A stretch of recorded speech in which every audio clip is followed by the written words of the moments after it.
गडचिरोली जिल्ह्यात शासनाने सन 1993 पासून दारूबंदी कायदा लागू केला, मात्र याच जिल्ह्यात अवैधरित्या दारूची तस्करी मोठ्या प्रमाणात होत असते। यातच दिनांक 27 ऑगस्ट रोजी अहेरी पोलिसांना मिळालेल्या गोपनीय माहितीच्या आधारावर मध्यरात्री दरम्यान अहेरी नजीकच्या भुजंगराव पेठा गावाजवळ पोलिसांनी सापळा रचून मोठ्या प्रमाणात अवैध दारूसह 5,98,400 रुपये किमतीचा मुद्देमाल जप्त केला आहे। यात आरोपी अनवर खान अबुल हसन खान वय वर्ष 40, धंदा चालक, राहणार मौलाना आझादवाड बल्लारपूर, तालुका बल्लारपूर, जिल्हा चंद्रपूर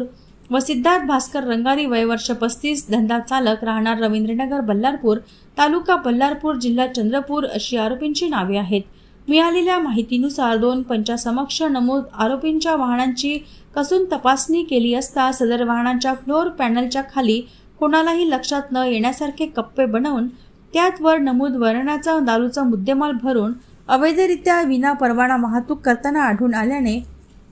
सदर आरोपींविरुद्ध महादाकाप्रमाणे सदरचा गुन्हा दाखल करण्यात आला आहे। ही कारवाई पोलीस वरिष्ठांच्या मार्गदर्शनात अहेरीचे पोलीस निरीक्षक श्री स्वप्नील इज्ज पवार,